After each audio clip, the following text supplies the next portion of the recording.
మిత్రులందరికీ నమస్కారం. చాలా మంది ఎన్నో కేసులు నా దగ్గరికి వచ్చాయి. ఎంతో మంది బాధల్ని, ఆవేదనని అర్థం చేసుకున్న తర్వాత వాళ్ళకి సరైనటువంటి న్యాయపరమైనటువంటి సలహాని ఇవ్వాలని అనిపించింది. అందుకే ఈరోజు వాళ్ళందరి యొక్క బాధని మన సీనియర్ అడ్వకేట్ నాగేశ్వరరావు పూజారి గారు మన ముందు ఉన్నారు. వారి ముందు ఆ యొక్క విషయం, ఆ భయం ఏంటో, దాని నుంచి ఎలా బయటపడాలో దానికి సంబంధించినటువంటి అవగాహన మనం తీసుకుందాము. సార్ నమస్తే. సార్, నంబర్ ఆఫ్ కేసెస్ పొద్దున్న లేస్తాయి, నా దగ్గర పరిగెట్టుకొస్తూ ఉంటారు. పోలీస్ స్టేషన్ అంటే భయం చాలామందికి. Police station in the sense ఏంటంటే, ఇంటి చుట్టుపక్కల గొడవ కొట్లాడుకున్న వాళ్ళు కావచ్చు, అన్నదమ్ములు కొట్లాడుకోవచ్చు, లేకపోతే ఇంకా మెయిన్ చెప్పాలంటే 498A కేసు ఇష్యూలో పోలీస్ స్టేషన్కి వెళ్ళాలి అని అంటే గడ్డ గడ్డ గడ్డ గడ్డ వణికిపోతుంది. పోలీస్ స్టేషన్ అంటేనే పోలీస్ అనే మాట పలకడానికి వణికేటటువంటి వాళ్ళు కూడా ఉన్నారు. ఇలా చాలామంది, అంటే చిన్నప్పుడు మనకు కూడా భయం ఉండొచ్చు, కాకపోతే మనం ఎంచుకున్నటువంటి ఈ వృత్తి మూలంగా మనకి దాని మీద ఒక అండర్స్టాండింగ్, వాళ్ళతో మనకు అనుసంధానం ఏర్పడి ఆ డిపార్ట్మెంట్స్ తోటి ఉండొచ్చు. ఇలాంటి వాళ్ళకి అసలు పోలీస్ స్టేషన్ కి సంబంధించినటువంటి ఆ భయాన్ని పోగొట్టేటటువంటి నాలెడ్జ్ కొంచెం. అంటే జనరల్ ఏమవుతుంది అంటే, సమాజంలో పోలీస్ అంటే ఎప్పటికీ భయమే ఉంటది. ఉండాలి సమాజంలో పోలీస్ అంటే ఎప్పటికీ భయమే ఉంటది. అది ఏ దేశంలో అయినా సరే, ప్రపంచవ్యాప్తంగా ఏ దేశంలో అయినా సరే, ఎంత డెవలప్డ్ కంట్రీ అయినా సరే, ఎంత డెవలప్ కంట్రీ కాని కంట్రీ అయినా సరే, పోలీస్ అంటే ఎక్కడైనా భయమే ఉంటది. ఫస్ట్ భయపడాలా? నేను కూడా అడుగుతున్నాను. భయపడాల్సిన అవసరం లేదు అంట. తప్పు చేయనంత కాలం భయపడాల్సిన అవసరం లేదు అంట నేను. ఓకే, కాబట్టి పోలీస్ అంటే భయం అనేది ఎక్కడైనా ఉన్నది. రెండోది, మనకు ఎక్కడైనా కూడా ఇప్పటికీ చాలా మంది ఏం చెప్తారంటే, మా ఇంటా వంటలేదు పోలీస్ స్టేషన్ పోవడం అని చెప్పి అంటుంటారు జనరల్. మా ఇంటా వంటలేదు, మమ్మల్ని పోలీస్ స్టేషన్ పిలుస్తావా, లేకపోతే మేము పోలీస్ స్టేషన్ రావాలని చెప్పి అంటుంటారు. అది ఒక రెండోది. మూడోది, కొంతమందికి ఏంటంటే పోలీసు వాళ్ళ గురించి విన్నా, లేకపోతే పోలీస్ స్టేషన్ చూసినా, లేకపోతే పోలీస్ స్టేషన్ రమ్మని పిలిచినా, లేకపోతే ఇన్వెస్టిగేషన్ అన్నా, ఈ పోలీసు వ్యవస్థకు సంబంధించి ఏదన్నా వాళ్ళకి వినిపించినా కూడా వాళ్ళకు ఒక రకమైన భయం అయితే ఉంటుంది. దానికి ఒక లీగల్ టర్మినాలజీ ఉంది. దానికి లీగల్ టర్మినాలజీ అంటే దానికి ఒక ఫోబియా అంటాం. దాన్నే కాపియోఫోబియా అంటాం. దాన్ని కాపియోఫోబియా, CAPIO ఫోబియా, PHOBIA ఫోబియా అంటాం దాన్ని. అంటే పోలీస్ ఫోబియా అన్నది దాన్ని కాపియోఫోబియా అంటాం దాన్ని మనం. సో కాపియోఫోబియా అనేది ఒక రకమైన ఫోబియా టైప్.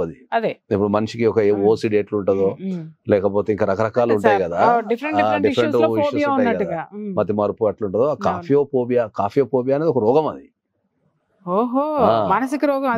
అది పోలీసులను చూడగానే భయపడము, పోలీసుల గురించి విన్నది కావటము, లేకపోతే అరెస్ట్ అవుతామేమో, ఏదైనా తప్పు చేసినామేమో అని ఇట్లాంటి ఊహలలో వాళ్ళు ఉంటుంటారు. దాన్నే మనం కాపియోఫోబియా అంటాం. దాన్ని ఓవర్కమ్ అంటే ఏదైనా ఎనీ ఫోబియా బై కౌన్సిలింగ్ ఉంటుంది.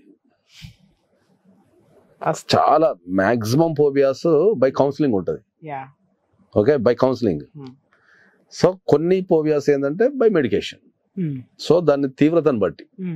కానీ 80% of the phobias by counselling. అవునండి. ఓకే, ఇప్పుడు మనకు OCD ఉంటుంది, మాక్సిమం బై కౌన్సిలింగ్ చేయాలి. ఎందుకంటే కడిగిందే కడిగి, చేసిందే చేసి, రాసిందే రాసి ఇట్లా రాస్తుంటారు. కొందరికి హైట్ ఫోబియా ఉంటుంది. జనరల్ గా హైట్ కి ఎక్కి కిందికి చూస్తే వాళ్ళు కళ్ళు తిరుగుతుంటాయి. సో నాకు అది ఉంది. నేను ఒక 32 దేశాలు ఫ్లైట్లు విపరీతం తిరిగినా కానీ హైట్ అంటే భయం. నాకు కూడా చాలా భయం. సో ఆ హైట్ నుంచి నేను కౌన్సిలింగ్ ద్వారా బయటపడిపోయినా. ఇప్పుడు నాకు ఫ్లైట్ ఎక్కితే ఎంజాయ్ చేస్తాను, మెడిటేషన్ ద్వారా బయటపడ్డాను. కాబట్టి అట్లా అది ఏదైనా కూడా కౌన్సిలింగ్ ద్వారా అవుతుంది. అట్లనే వీళ్ళకి అర్థం కావాల్సింది ఏంటి అంటే, పోలీస్ స్టేషన్ అనేది కూడా ఒక సాధారణ కార్యాలయం లాంటిదే. కాబట్టి అక్కడ ఏదైనా తప్పు జరిగితేనో, లేకపోతే నీ మీద ఏమైనా కంప్లైంట్ పోయినప్పుడు నువ్వు పోయి ఎక్స్ప్లెనేషన్ చేసుకోవాలి. అంతే, ఎక్స్ప్లెనేషన్ చేసుకోవాలా. ఒకవేళ పోలీసు వాళ్ళకి చట్టాలు ఉన్నాయి, పోలీస్ బిహేవియర్ ఎలా ఉండాలా, వాళ్ళ డ్యూటీస్ ఏంది, లేకపోతే వాళ్ళు ఎట్లా బిహేవ్ చేయాలా సమాజంలో, ఒక అరెస్ట్ చేయాలంటే ఏం చేయాలా, ఒక ఇన్వెస్టిగేషన్ పర్పస్ ఎట్లుంటుంది, ప్రతి దానికి ఒక చట్టం రాసి ఉంది. సో ఎక్కడైతే నీకు పోలీసు వాళ్ళు ఇబ్బంది పెడతారో, లేకపోతే నీకు పోలీసు ఇన్వెస్టిగేషన్ చక్కగా జరగటం లేదనో, లేకపోతే వెరీ ఫ్రీక్వెంట్గా పిలుస్తున్నారనో, లేకపోతే నీకు సంబంధం లేని విషయాల్లో దూరుస్తారనో పోలీసు వాళ్ళు అనుకున్నప్పుడు నీకు చట్టపరంగా కొన్ని వందల రిలీఫ్స్ ఉన్నాయి మీకు. ఓకే, సో పోలీస్ అనేది సమాజంలో భయం కలిగించిన, పోలీసు కూడా ఒక సాధారణ పౌరుడే, అతనికి ఒక ప్రత్యేకమైన విధులు కేటాయించబడతాయి. వాటిని అతను పర్ఫార్మెన్స్ ఇచ్చే టైంలో కానీ తప్పు చేసినా ఏది చేసినా అతని మీద మనం చర్యలు తీసుకునే అధికారం ప్రతి సాధారణ వ్యక్తికి ఉంటుంది. పోలీసుల మీద ఎస్, డెఫినెట్లీ.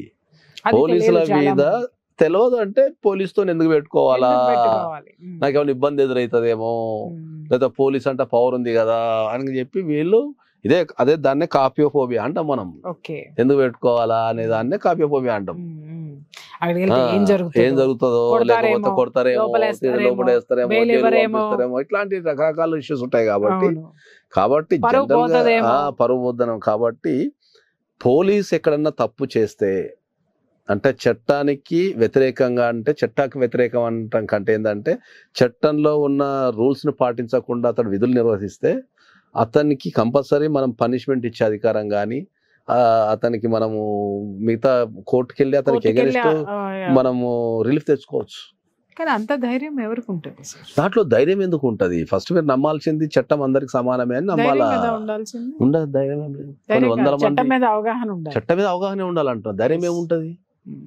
ఇప్పుడు మేము ఇష్టం వచ్చినట్టు పోలీస్ స్టేషన్ పిలవనికి రాదు, సివిల్ తగాదాలలో తల దూర్చడానికి రాదు, జనరల్ గా మీకు కొట్టే అధికారం లేదు, ఒక వ్యక్తిని కొట్టే అధికారం లేదు.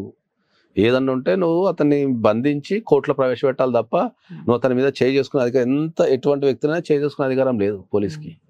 ఓకే, ఇప్పుడు ఒక విషయం అడుగుతాను సార్, మన దగ్గరికి చాలా కేసులు, ముఖ్యంగా నా దగ్గరికి వస్తారు 498 కేసులకి సంబంధించి. లేదు, ఇంకొకటి ఏంటంటే మన కుటుంబ తగాదాలు ఎక్కువ ఉన్నప్పుడు, అవతల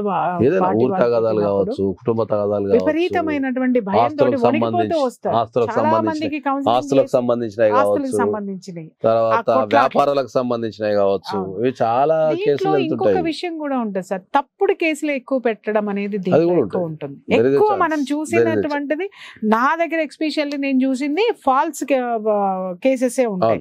సో వీళ్ళకి కౌన్సిలింగ్ చాలా అవసరం ఫస్ట్.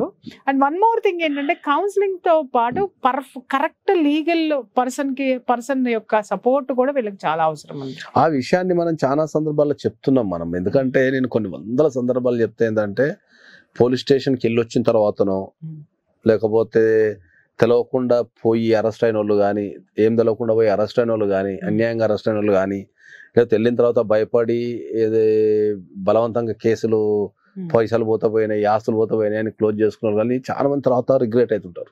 అవును, నేను అందరికీ చెప్పేది ఏంది అంటే, పోలీస్ స్టేషన్ వెళ్ళే ముందే మీరు దగ్గరలో ఒక అడ్వకేట్ దగ్గరికి వెళ్ళి ఒక లీగల్ సలహా తీసుకుంటే అయిపోతుంది. లీగల్ సలహా తీసుకుంటే మొన్న నాకు తెలిసి ఒక కేసులో ఏమైందంటే, మామూలుగా పిలిచిండు, ఇట్లా ఒక అమ్మాయి కంప్లైంట్ ఇచ్చింది, రాని పిలిచిండు, ఈయన అడిగి పోయిండు. తీరా చూస్తే అప్పుడప్పుడు రేప్ కేసు పెట్టారు, అప్పుడప్పుడు అరెస్ట్ చేసి జైలు పంపించేశారు. అట్లా అందుకనే చాలా ఉంటాయి కాబట్టి ఆస్తులు సీజ్ చేస్తుంటారు. ఒక చిన్న విషయం, ఇదే కేసులు జరిగినాయి అనుకుందాం సార్, ఈ విధంగా కేసులు జరిగినాయి, అప్పుడు ఇమ్మీడియట్ గా వాళ్ళు తీసుకోవాల్సినటువంటి నిర్ణయం ఏంటి?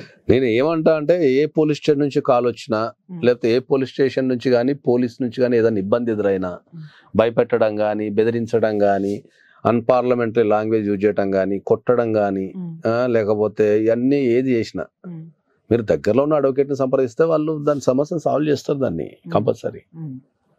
అది నేను చెప్పేది అదే అంటున్నా. ఇప్పుడు సివిల్ పంచాయతీలలో ఇరికి సంతకాలు పెట్టమని బెదిరిస్తుంటారు, నీకు వేరే ఆప్షన్ లేదని బెదిరిస్తుంటారు జనరల్ గా కొంతమంది, అందరు కాదు కొంతమంది.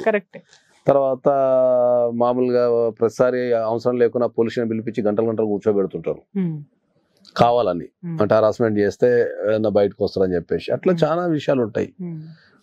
ఏదైనా తప్పుడు కేసు పెట్టినప్పుడు కూడా మనం డైరెక్ట్ స్క్వాష్ అండ్ పిటిషన్ వేసుకొని మనం హైకోర్టు నుంచి రిలీఫ్ పొందొచ్చు. అలాంటి కేసులు చాలా ఉన్నాయి కదా, చాలా ఉన్నాయి. అందుకని కాబట్టి మనం అది కాఫియోఫోబియా నుంచి బయటపడాలి అంటే నీకు లీగల్ కౌన్సిలింగ్ అనేది జరిగితేనే మీరు కాఫియోఫోబియా నుంచి బయటపడతారు. సో కాఫీ ఫోబియా నుంచి బయటపడాలంటే చేయాల్సింది ఏంది, లీగల్ కౌన్సిలింగ్. కాబట్టి ఆ లీగల్ కౌన్సిలింగ్ వెళ్ళి మీరు ఒక మంచి అడ్వకేట్ ని, ఎక్స్పీరియన్స్ ఉండే ఎక్స్పర్ట్ ఉన్న అడ్వకేట్ దగ్గరికి వెళ్తే వాళ్ళు పర్ఫెక్ట్ మీకు ఆ లీగల్ రెమెడీస్, రైట్స్, రెస్పాన్సిబిలిటీస్ అని చెప్తారు. కాబట్టి బేస్డ్ ఆన్ దట్ చేసుకోవచ్చు. Thank you. చూశారు కదా, ఎవరికైనా సరే పోలీస్ స్టేషన్కి సంబంధించినటువంటి ఈ యొక్క భయాలు ఉన్నా, పోలీస్ స్టేషన్లో కేసులు ఉండి మీరు అటెండ్ అవ్వడానికి ఎవరికైనా సరే భయం ఉన్నా, ఒక సపోర్ట్ లేకపోయినా, మీకు సరైనటువంటి సలహా ఇవ్వడానికి నాగేశ్వరరావు పూజారి గారు ఉన్నారు. స్క్రీన్ మీద కనిపించేటటువంటి నెంబర్కి కాల్ చేయండి, మీకు సరైనటువంటి గైడెన్స్ తీసుకోండి. Thank you.